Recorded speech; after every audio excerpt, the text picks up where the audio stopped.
حضرت ابراہیم کو حکم دے رہا ہے آئے ابراہیم اپنے بیٹے کو ذبح کر، اور حضرت ابراہیم اپنے بیٹے کو ذبح کرنے کے لیے تیار بھی ہو گئے۔ تو معلوم یہ چلا ایک کام حرام ہے اور اللہ کہہ دے کر تو وہ حرام کام بھی حلال بن جاتا ہے۔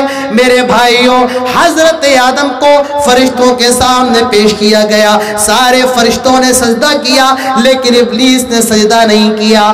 اللہ تعالیٰ آدم سے کہتا ہے آئے آدم تو اور تیری بیوی جنت میں جاؤ، جہاں جانا ہے جاؤ، جو کھانا ہے کھاؤ، مگر خبردار خبردار لا تقربا ہذہ الشجرہ، دیکھو یہ جو درخت نظر آ رہا ہے اس درخت کے قریب نہ جانا۔ آئے آدم آئے حوا جو کھانا ہے کھاؤ، جو جنت کے اندر پینا ہے پیو، مگر خبردار خبردار دیکھو یہ جو درخت نظر آ رہا ہے لا تقرب ہذہ الشجرہ، اس درخت کے قریب نہ جانا، اس کے آس پاس بھی نہ بھٹکنا، اس کے آس پاس بھی نہ جانا۔ شیطان آیا کہنے لگا آئے آدم آئے حوا ابھی تم اس جنت کے درخت کے بارے میں معلوم نہیں ہے، آئے آدم آئے حوا ابھی تم اس جنت کے درخت کے بارے میں معلوم جانتے نہیں ہو۔ کیا تمہیں معلوم ہے اللہ نے تمہیں اس جنت کے درخت کے قریب آنے سے کیوں منع فرمایا ہے؟ وہ کہتے ہیں ہمیں تو نہیں پتا ہے، بس اللہ نے کہہ دیا ہے، ہم نے مان لیا ہے۔ شیطان ان کو فریب دکھاتا ہے، چکما دیتا ہے، دھوکے میں ڈالنے کی کوشش کرتا ہے، اور شیطان کہتا ہے آئے آدم آئے حوا ابھی تمہیں اس جنت کے درخت کے بارے میں معلوم نہیں ہے، ان تکون ملکین او تکون من الخالدین۔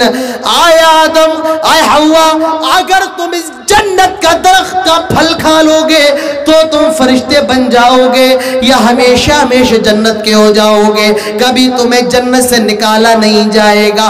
فَدَلَّاهُمَا بِغُرُورٍ، قرآن کہتا ہے آدم اور حوا کو اس نے شیشے میں اتار لیا۔ شیطان بہت مائنڈڈ ہے، وہ جانتا ہے انسان کو کیسے دھوکہ دینا ہے، دھوکہ دے رہا ہے آدم اے حوا اگر اس جنت کے درخت کے پھل کو کھا لو گے ان تکون ملکین، فرشتے بن جاؤ گے، او تکون من الخالدین، یا ہمیشہ جنتی ہو جاؤ گے، کبھی تمہیں جنت سے نکالا نہیں جائے گا۔ یہ بات سمجھ میں آ رہی ہے؟ بات سمجھ میں آ رہی ہے؟ اردو سمجھنے میں دقت تو نہیں ہو رہی ہے کوئی بھی؟ جی ہاں، حضرت آدم اور حوا نے وہ درخت کا پھل کھا لیا، حضرت آدم اور حوا نے درخت کا پھل کھا لیا۔ وَاتَّفِقَا يَخْصِفَانِ عَلَيْهِمَا مِنْ وَرَقِ الْجَنَّةِ، جنت کا جو لباس، جنت کا جو کپڑا پہنے ہوئے تھے، جنت کا لباس اتر جاتا ہے، برہنہ ہو جاتے ہیں، ننگے ہو جاتے ہیں، جنت کے درخت کے پتوں کو اٹھاتے ہیں اور اپنی شرمگاہوں کو ڈھانپنے کی کوشش کرتے ہیں۔ میرے بھائیوں، اللہ تعالیٰ نے حضرت آدم اور حوا کی غلطی کی وجہ سے ان کو سب سے پہلا گناہ کا جو بدلہ دیا، ان کو برہنہ کر دیا، ان کو ننگا کر دیا۔ میرے بھائیوں، یہ کتنی شرم کی بات ہے، کتنی عار کی بات ہے کہ انسان کو سب سے پہلے جو عذاب دیا گیا، سب سے پہلے جو گناہ دیا گیا وہ یہ تھا کہ ان کو برہنہ کر دیا گیا، ان کو ننگا کر دیا گیا۔ معلوم یہ چلا میرے بھائیوں، ننگا رہنا، برہنہ رہنا یہ حضرت آدم علیہ السلام کی سنت کے خلاف ہے، لیکن آج آدم کے کتنے بیٹے ہیں جو ننگا رہنے میں فخر محسوس کرتے ہیں اور ننگیائی کو کہتے ہیں کہ یہ ترقی ہے۔ نہیں نہیں میرے پیارے بھائیوں، حضرت آدم نے غلطی کر لی، اللہ نے حضرت حوا نے غلطی کر لی، اللہ نے ان دونوں کو دنیا کے اندر بھیج دیا۔ اب یہ دونوں اللہ سے دعا کر رہے ہیں، کیا کہہ رہے ہیں؟ آئے اللہ ربنا ظلمنا انفسنا أنفسنا وإن لم تغفر لنا وترحمنا لنكونن من الخاسرين. آئے اللہ ہم نے اپنے نفسوں پر ظلم کیا ہے، آئے اللہ ہم نے اپنی جانوں پر ظلم کیا ہے. اللہ اگر تو ہمیں معاف نہ کرے، آئے اللہ اگر تو ہم پر رحم نہ کرے، اللہ ہم تو ظالموں میں سے ہو جائیں گے. آئے مالدہ کے لوگوں، آئے فرقہ کے لوگوں، آئے بنگال کے رہنے والوں، اپنے رب سے مانگا کیسے جاتا ہے؟ اپنے روٹھے ہوئے رب کو منایا کیسے جاتا ہے؟ اپنے رب کے سامنے اپنی غلطیوں کی معافی کیسے مانگی جاتی ہے؟ یہ حضرت آدم علیہ السلام سے سیکھ لو اور ان کی اس دعا کو یاد کر لو. ربنا ظلمنا انفسنا وان لم تغفر لنا وترحمنا لنكونن من الخاسرین. اللہ اگر تو ہمیں معاف نہ کرے ہمارا کیا ہوگا؟ اللہ اگر تو ہماری غلطی کو نہ معاف کرے اللہ ہم کہاں جائیں گے؟ اللہ تعالیٰ فرماتا ہے فَتَلَقَّى آدَمَ مِن رَبِّهِ كَلِمَاتٍ فَتَابَ عَلَيْهِ. یہ جو آدم اور حوا دعا کر رہے ہیں، ان کے دعا کرنے کے جو کلمات ہیں یہ بھی ہم ہی نے ان کو سکھائے ہیں، یہ بھی ہم ہی نے ان کے دل کے اندر ڈالے ہیں. اللہ کہتا ہے آدم اور حوا جو دعا کر رہے ہیں یہ آدم اور حوا اپنی طرف سے نہیں کر رہے ہیں، یہ بھی ہماری توفیق تھی. اگر ہم توفیق نہ دیتے تو آدم اور حوا دعا نہیں کر پاتے. تو معلوم چلا میرے بھائیوں کہ انسان اگر اللہ کی بارگاہ میں توبہ کرتا ہے تو انسان اپنی مرضی سے نہیں، انسان کا اپنا کمال نہیں ہے، یہ اللہ کی توفیق ہے. اگر اللہ توفیق نہ دے تو انسان اپنے گناہوں کی توبہ بھی نہیں کر سکتا ہے. تو میں آپ کو بتانا یہ چاہتا ہوں میرے بھائیوں، انسان کو اللہ نے اشرف المخلوقات بنایا، تمام مخلوقات میں سب سے خوبصورت، سب سے ہینڈسم اور سب سے حسین بنایا. کس کو بنایا؟ انسان کو بنایا. یہ انسان، میں مسلمان کی بات نہیں کر رہا ہوں، میں انسانوں کی بات کر رہا ہوں. میرے بھائیوں بنگال کے لوگوں، میں انسانیت کا پیغام دینے کے لیے آیا ہوں. میرے مسلمان بھائیوں اگر تمہارے کانوں میں میری آواز جا رہی ہے، آئے میرے ہندو بھائیوں اگر تم میری بات کو سن رہے ہو، میں 1500 کلومیٹر دور سے آیا ہوں، میں انسانیت کی بات کرنے آیا ہوں. اسلام کے اندر انسانیت کا مقام کتنا بڑا ہے.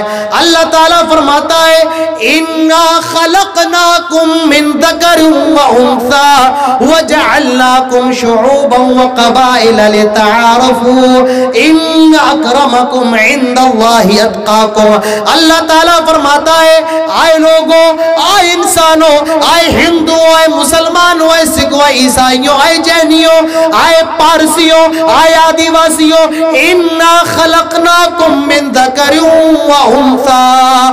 ہم نے تمہیں ایک ہی ماں ایک ہی باپ سے پیدا کیا ہے. تم میں کوئی بڑا نہیں ہے، تم میں کوئی شدھ نہیں ہے، تم میں کوئی اشدھ نہیں ہے، تم میں کوئی پاک نہیں ہے، تم میں کوئی ناپاک نہیں ہے، تم میں کوئی اعلیٰ نہیں ہے، تم میں کوئی ادنا نہیں ہے، تم میں کوئی شودر نہیں ہے، تم میں کوئی پنڈت نہیں ہے، تم میں کوئی کان سے پیدا نہیں ہوا، کوئی پاؤں سے پیدا نہیں ہوا. سارے لوگ ایک ماں باپ کی اولاد ہے، اور تمہاری ماں جو ہے وہ حوا ہے اور تمہارے باپ آدم ہے.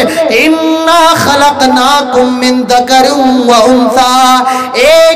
ایک منشیہ سے ہم نے تمہیں پیدا کیا ہے، ایک استری سے پیدا کیا ہے، ایک پروش سے پیدا کیا ہے. تم سب کا ماں باپ وہی ہے، تمہارے ماں باپ آدم اور حوا ہے. وَجَعَلْنَاكُمْ شُعُوبًا وَقَبَائِلَ لِتَعَارَفُوا.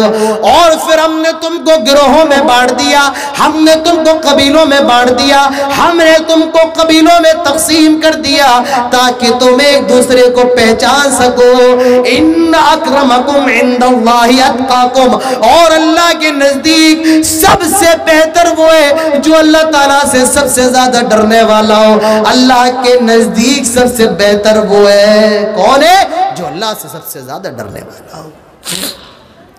قرآن کی اس آیت سے معلوم چلا سارے انسان برابر ہیں، کوئی کسی سے نیچا نہیں ہے، کوئی دلت نہیں ہے، سب ایک ہی ماں باپ کی اولاد ہے. مگر ہاں اللہ کی نظروں میں وہ سب سے زیادہ اعلیٰ ہے، وہ سب سے زیادہ عزت والا ہے جو اللہ تعالیٰ سے سب سے زیادہ ڈرنے والا ہو. جو اللہ سے سب سے زیادہ ڈرنے والا ہو وہ اللہ کے نزدیک سب سے اعلیٰ ہے۔ میرے بھائیوں، ہم جس مذہب کے ماننے والے ہیں، ہم جس دین کے ماننے والے ہیں، وہ دین اسلام ہے، اسلام ہے۔ اور یاد رکھیے میرے بھائیوں، اسلام مذہب نہیں ہے، اسلام دین ہے۔ ان الدین عند اللہ الاسلام، اللہ کے نزدیک اگر کوئی دین قابل قبول ہے تو وہ اسلام ہے۔ اور اسلام جو ہے میرے بھائیوں، وہ انسانیت کی بات کرتا ہے، انسانیت کے تحفظ کی بات کرتا ہے، انسانوں کی سرکشا کی بات کرتا ہے۔ اسلام انسانیت کے تحفظ کا اتنا بڑا لمبردار ہے، اسلام نے انسانیت کی ایسی حفاظت کی ہے، اسلام نے انسانی عزت کی ایسی حفاظت کی ہے۔ فرمایا الزانیۃ والزانی فاجلدوا کل واحد منہما 100 جلدہ۔ ہم اور آپ کہتے ہیں کہ پیسہ تو آتا جاتا رہتا ہے، آج گیا کل آ جائے گا، کل گیا پرسوں آ جائے گا، لیکن عزت ایک ایسی چیز ہے جو ایک بار چلی جاتی ہے پھر دوبارہ لوٹ کر کے نہیں آتی ہے۔ ہم لوگ یہ کہتے ہیں نہیں کہتے ہیں کہ عزت اگر ایک بار چلی جائے تو دوبارہ لوٹ کر کے نہیں آتی ہے۔ پیسہ آتا جاتا رہتا ہے لیکن عزت اگر چلی جائے، عزت اگر چلی جائے میرے بھائیوں، وہ کبھی لوٹ کر کے نہیں آتی ہے۔ اگر کسی کی بیٹی کوئی غلط کام کر لے، باپ کی عزت کا جنازہ نکل جاتا ہے، بھائی بھرے بازار میں رسوا ہوتا ہے، باپ بھرے بازار میں اس کی عزت کو اچھالا جاتا ہے۔ اسی لیے اسلام نے عزت کی حفاظت پر اتنا زور دیا ہے۔